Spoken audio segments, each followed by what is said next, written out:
Hallo, schön sind ihr da bei Handgelenkmagie. Ich bin Anne.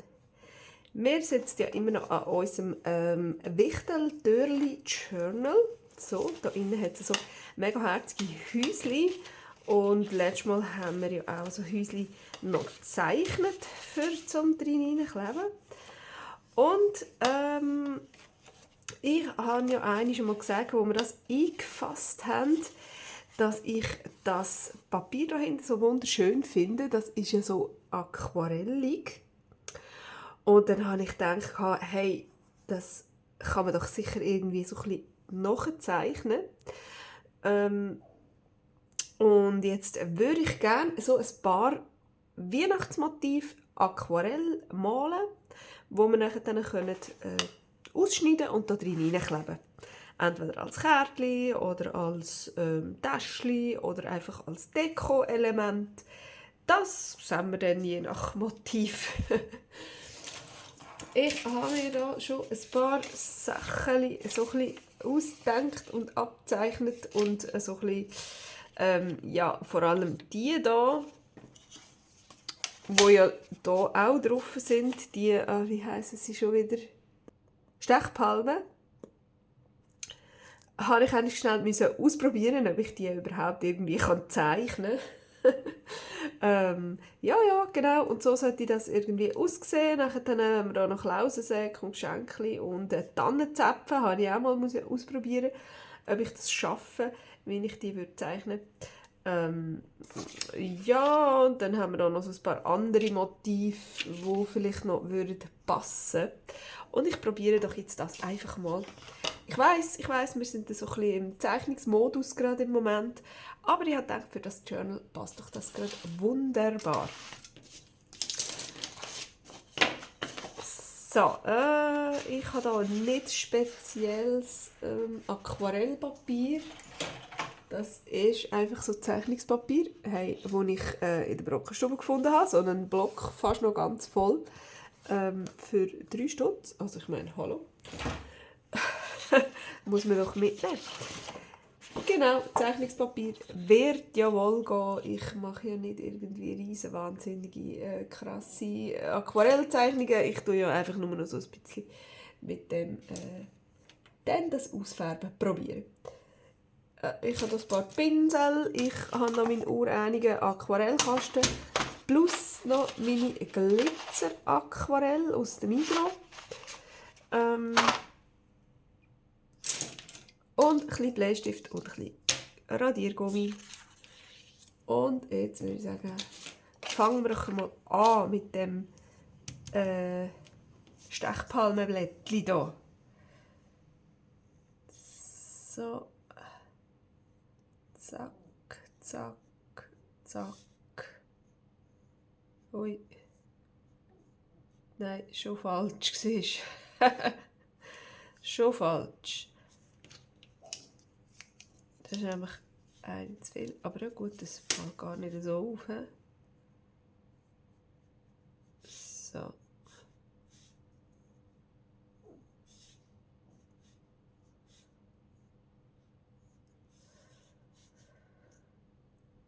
So, eigentlich wären es ja immer 2 und dann der Spitz. Aha, nein, da habe ich es auch nicht so gemacht. Der Spitz und dann 2. Hm? So. Das hat irgendwie 2 Spitzen oben. Keine Ahnung. Ist ja wurscht. 1, 2, der Spitz, 1, 2 und da wieder zusammen. Oh, ja, also meine Zitterhände am Morgen früh. Ich habe gar keinen Kaffee getrunken. Aber irgendwie sind meine Hände noch ein bisschen eingerostet. Dann kommen da die obligaten 3 Beeren. Und dann kommt noch das drittes.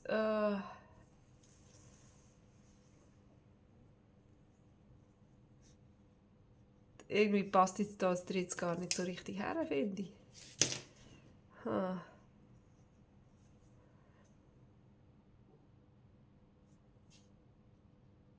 Das würde irgendwie komisch aussehen. Ich müsste fast hinterher machen, da noch. Oder ich lasse einfach zwei. Man kann ja verschiedene machen, oder? Zack, man braucht ja sowieso mehrere. So, und selbstverständlich kann man auch mehr als zwei hier auf der Seite machen. Mir ist es einfach gerade so gäbig von der Hand gegangen und ein bisschen zum Merken. So, so, da passt jetzt ein drittes noch her. So, das ist jetzt eins mit ein bisschen dünneren Blättchen. Und dann machen wir noch die 3 Beeren da so ein bisschen drauf. 3, es müssen immer 3 sein, ich weiß auch nicht wieso, aber so sieht es weihnachtlich aus. Keine Ahnung. Ja, probieren wir doch nochmal. Wir probieren doch jetzt mal einen mit ein bisschen mehr. 1, 2, 3, 3. Ja, ui. Ja, wieso nicht? Ja, und sieht fast sogar besser aus.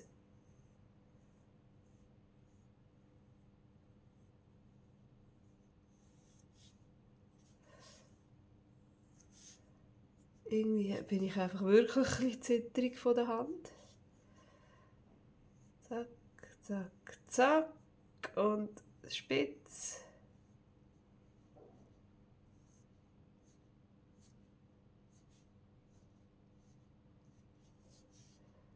So, 1, 2, 3. Da. Oh, ich brauche fast ein bisschen noch einen feineren Gummi. Ich hätte eigentlich einen. Das ist so ein Gummi, das finde ich super. Den kann man da so raus tun. Den kann man also auch nachfüllen. Und dann habe ich noch einen, irgendwo, bei meinem anderen Zeichnungszeug. Der ist wirklich wie ein Schreiber. Wo ist er jetzt? Also der sieht so ähnlich aus wie der. Und hat vorne ein ganzes dünnes, vielleicht so 1 oder ja, wahrscheinlich 2 mm Durchmesser Spitze vorne, Gummi. Wo man damit wirklich dann so genau in die Zeichnung rein kann, noch viel besser wieder mit dem. Das rausgümmeln oder so ganz feine Korrekturen vornehmen, finde ich super. Ja, habe ich jetzt irgendwie gedacht, brauche ich gerade nicht. Darum habe ich mir nicht parat gemacht. So, komm, jetzt machen wir noch ein bisschen von denen. Ja, das ist doch hübsch. Ist es auch ein bisschen zu klein? Nein, ich glaube, so als Deko für so in eine Ecke vom Journal rein ist das, glaube ich, gut. So, und jetzt da habe ich gedacht, so Tannennestchen mit kleinen Dingsbums dran, wie heisst es? Tannenzapfen.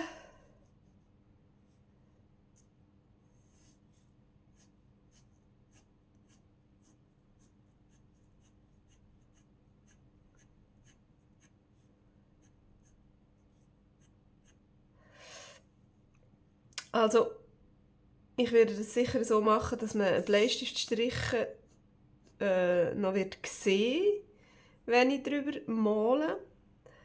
Wahrscheinlich, wir werden es ja sehen. Also ich werde es nicht ausgümmeln und dann malen irgendwie so. Ja, und ich habe jetzt keine Ahnung, wie das ist beim Tannenästchen. Ob ich jetzt da viel zu viele Bleistiftstriche mache, keine Ahnung. Ja. Ich bin komplett nicht der Aquarell-Profi.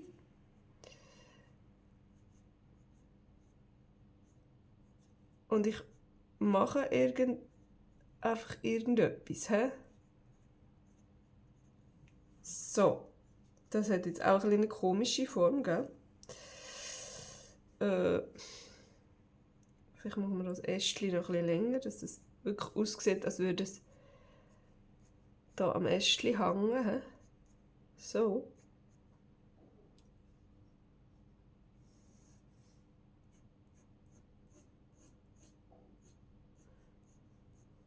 So, vielleicht ist es so besser. Und die viele Ästchen, Tannennödeli kann ich dann noch mit der Farbe machen. Ich muss es einfach ausprobieren. So. Und dann kommen da die Dinge unten her.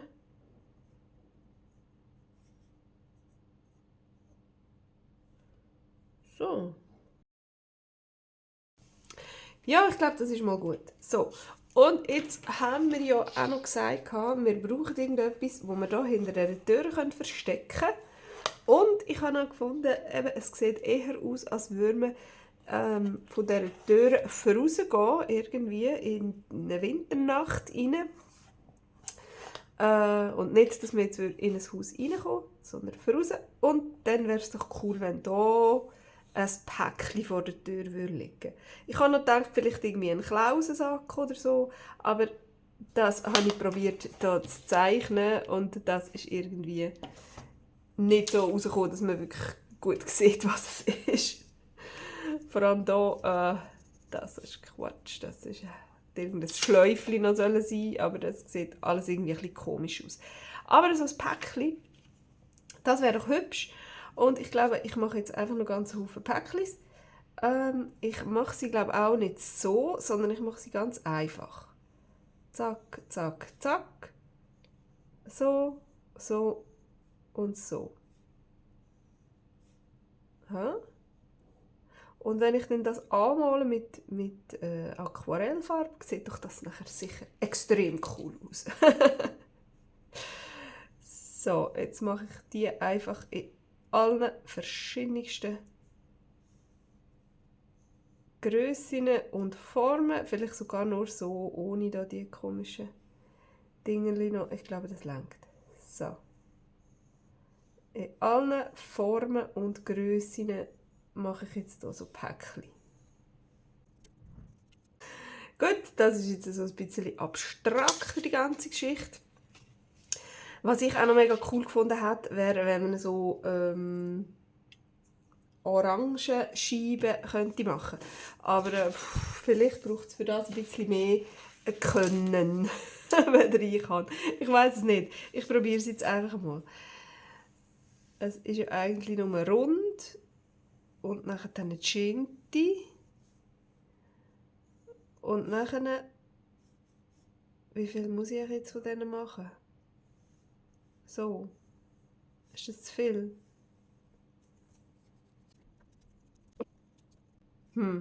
Keine Ahnung. Ich weiß es nicht. Ich weiß es nicht. Ich lasse jetzt, glaube ich, mal. Irgendwie bin ich nicht ganz zufrieden. Ich müsste mich wahrscheinlich noch ein bisschen mehr damit auseinandersetzen und irgendwelche Anleitungen anschauen. Machen wir doch lieber das, was wir können. Und zwar Christbaumkugeln.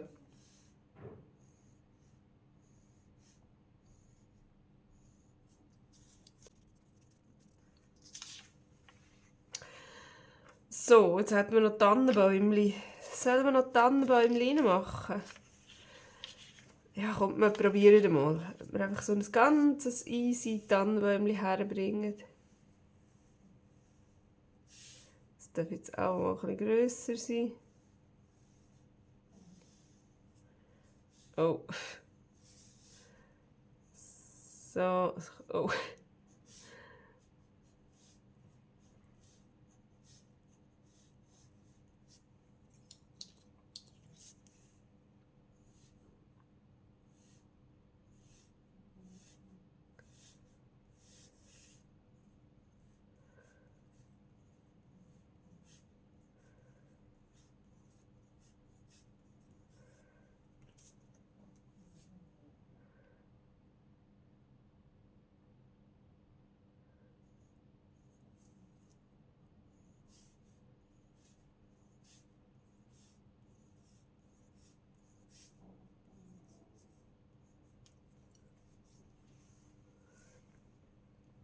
So, mir gefällt das hier nicht. Der Ständer wenn wir nicht. Das soll einfach nur so da stehen.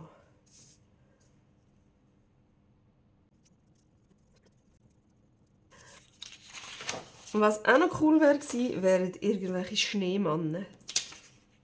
Schneemann probieren wir jetzt mal noch. Ich weiß nicht, ob ich das nachher dann sehr cool ausmalen kann, weil ich nicht genau weiß wie. So vielleicht ein bisschen mit Grau, Blautönen.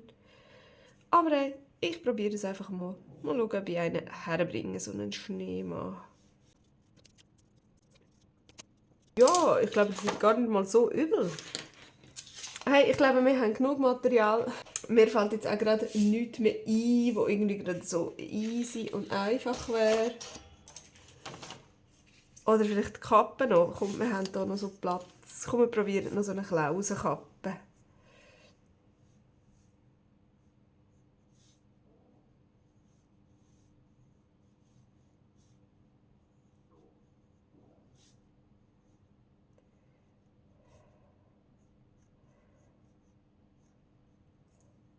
Naja. So, ja, keine Ahnung, wie das dann rauskommt. Wir werden es sehen. Oh, oh, genau, etwas noch. Und zwar so Lebkuchen. Lebkuchen, Herzli.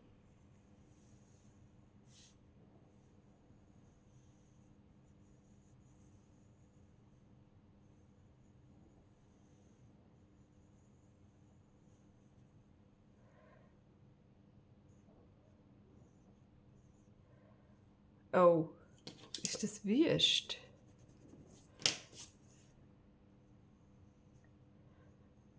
Ich glaube, mit der richtigen Farbe ist es nachher gar nicht so schlimm. He? Es ist ein bisschen hässlich. Ah, ich weiß nicht. Ich glaube, wir lassen es. Wir lassen es. Ich glaube, wir lassen es. Probieren wir doch das jetzt mal irgendwie auszumalen. Oder was weiß ich, was damit machen.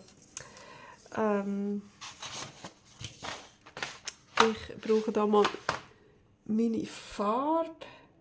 Das glänzt jetzt gerade so extrem. Keine Ahnung, ob ihr seht, was das für Farben sind. Aber ich glaube, wenn wir das nachher hier drauf haben, sollte das schon funktionieren. Da ich wieder mal keinen blassen Schimmer von dem habe, was ich mache, weiss ich auch überhaupt nicht, welchen Pinsel ich nehmen soll. Aber ich glaube, jetzt mal für das feine Zeug ja,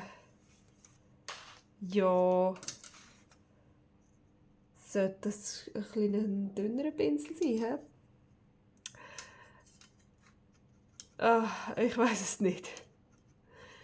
Ich weiß es auch nicht. So, wir brauchen irgendein hübsches Grün.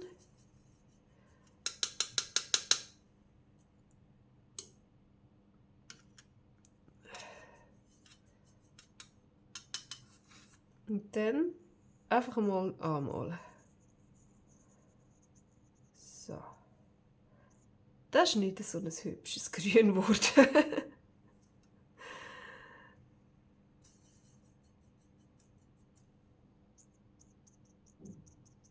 So ein bisschen besser.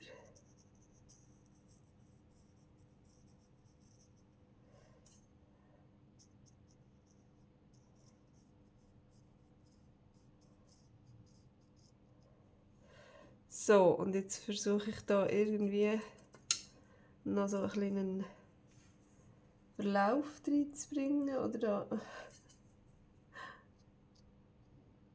die Blattadern. Das ist ein bisschen sehr blau. Das geht gar nicht so, wie ich das gedacht habe.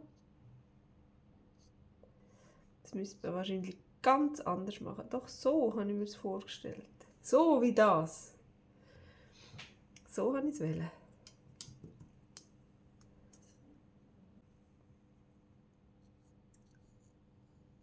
Ich muss einfach mal ein bisschen ausprobieren. Für das habe ich ja so viel, so viel von denen gezeichnet, dass man ein bisschen ausprobieren kann. Da ich ja eben komplett nicht der Aquarellchef bin, ich weiss, das fließt ineinander rein und es fließt immer ein bisschen davon. Also,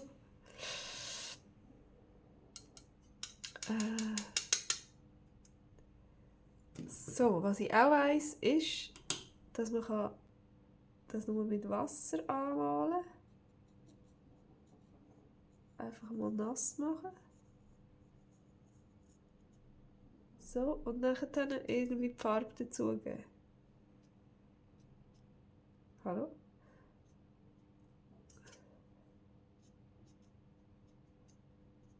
Ja. Okay. Und dann noch ein bisschen von dem.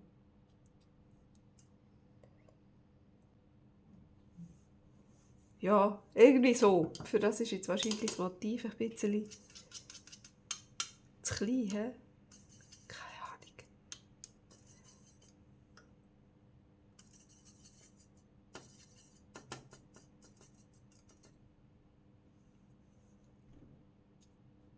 Wahrscheinlich nicht. Wahrscheinlich kann ich es einfach nicht. Oder ich habe zu grossen Pinsel oder...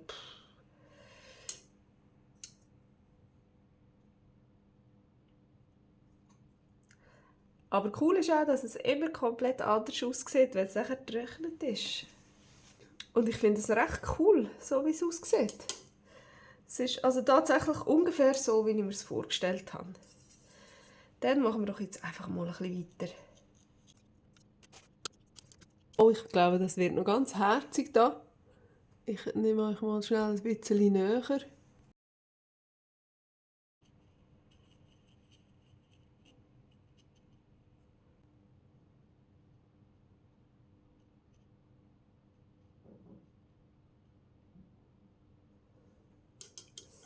So, cool.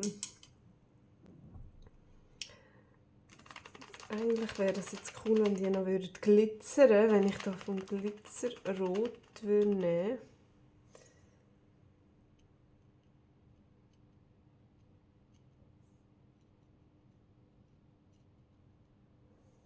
Es ist jetzt echt schlau, wenn ich zuerst Tannenzapfen mache oder zuerst... Nein, ich glaube zuerst das Tannenästchen. So. Ich weiss doch auch nicht. So. Einfach mal probieren. Zuerst mal ein bisschen mit hellgrün drüber. Das mal so ein bisschen wie ausmalen. Und dann müssen wir da noch ein bisschen ein tieferes Grün anmischen.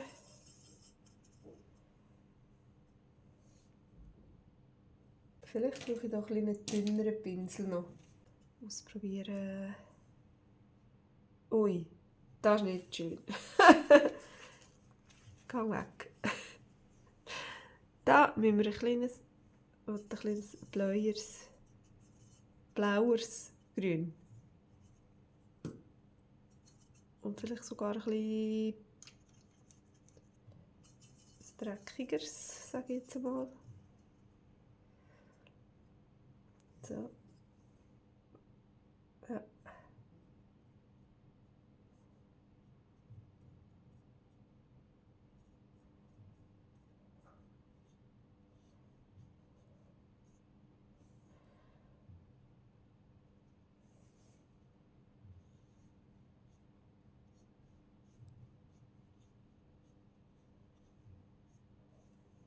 Ja, wieso nicht? Wieso nicht? Ich glaube gar nicht einmal so übel. Und dann den Tannenzapfen.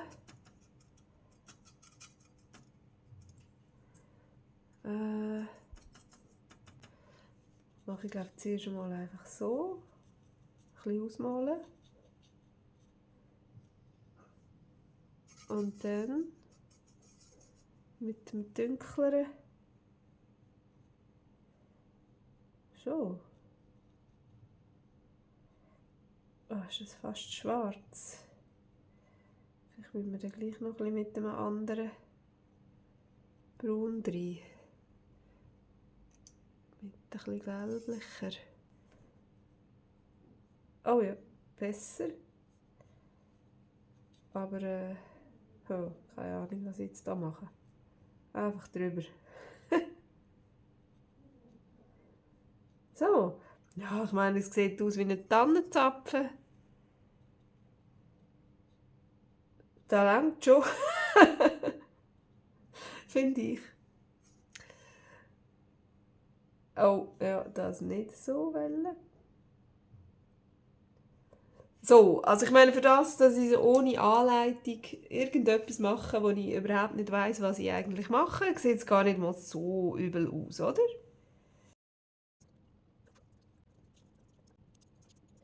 So, jetzt kommen wir hier zu den Päckchen. Und die da, warte, ich also schon ein bisschen ein glitzeriges Geschenkpapier haben. Darum würde ich sagen, einfach mal drauf los. Oh, ja, da ist der Pinsel sicher zu klein. So, und für das Geschenk Bändeli müssen wir jetzt wahrscheinlich ein bisschen warten, bis es trocken ist. Ich probiere jetzt das einmal mit dieser Orange. Keine Ahnung, ob ich das schaffe. Ja, ich weiß nicht, ob das jetzt ein Orange ist oder ein Wagenrad. Aber es kommt auf jeden Fall nicht in unser Journal rein. Wir machen Weihnachtskugeln. So, dann versuchen wir doch jetzt mal die Tannenbäume irgendwie herzubringen.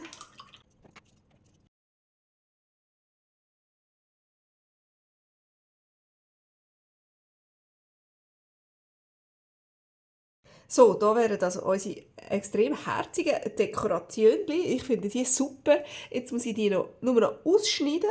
Das erspare ich euch. Und dann sehen wir dann, ja, wie wir die irgendwie im Journal platzieren. Ich habe alle meine Figürchen ausgeschnitten. Und ich habe sie auch noch ein kleines bisschen geinkt mit dem Brushed Cordery, weil es mir denkt, dass das am meisten von der Farbe her herkommt an das ganze Kaffeegefärbte. Und jetzt kommt das natürlich da noch in unser Büchlein rein. Was ich unbedingt gerade machen möchte, ist als erstes das hier, das Geschenkli, das kommt jetzt hier vor die Eingangstür. Ich finde, das sieht wahnsinnig herzig aus, passt super. Und was auch super gut passt, finde ich, sind die hier. Sind die nicht genial rausgekommen?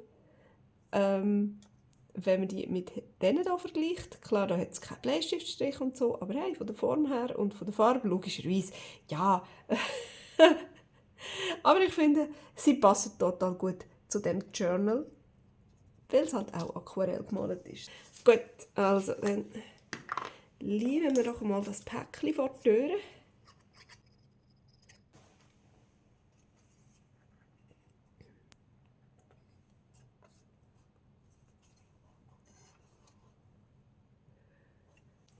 So, das sieht doch super herzig aus. Und jetzt brauchen wir natürlich etwas Einladendes auf die erste Seite. Und wie wäre das mit so einem Schneemann? Hat Schneemänner, finde ich im Fall, die sind so toll rausgekommen. Obwohl das eigentlich die Sachen sind, wo ich am meisten gedacht habe, ja, kann ich doch dann vielleicht nicht. Kommt dann vielleicht nicht gut raus. Tannenzäpfe, die sind zum Teil ein bisschen gespässig rausgekommen. Und die Schneemänner, aber die finde ich also sind super. So, und dann noch das Päckchen nebendran.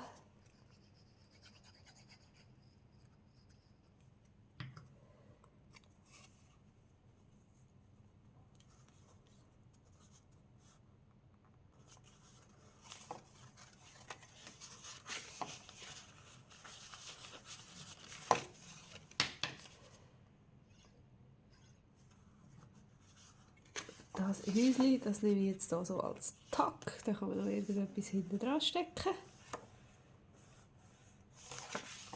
So. Die wären natürlich jetzt super gewesen, wenn man die auch in dem gleichen Stil gemacht hätte. Und dann auch noch ein bisschen mit Aquarell ausgemalt hat. Aber ja, irgendwo durch habe ich halt jetzt auch verschiedene Sachen ausprobieren.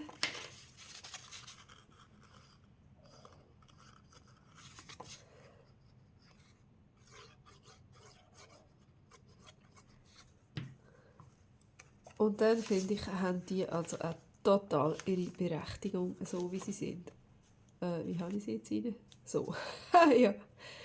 Gut, alles klar.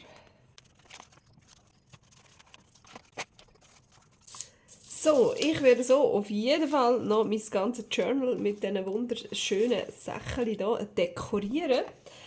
Und ja, das hat jetzt mir einen mega Spass gemacht. Es war ein langes Projekt, hat es mir jetzt gedacht. Also alles vorzeichnen, alles malen, alles ausschneiden, alles inken und jetzt noch alles einkleben.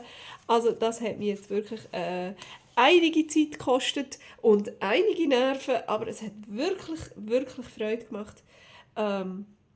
Und ja, ich hoffe, es hat euch auch ein bisschen Spass gemacht beim Zuschauen. Genau, und fürs nächste Mal habe ich noch eine Idee, wie wir das da vorne noch ein bisschen schöner gestalten können, dass die Türe da nicht so einsam ist.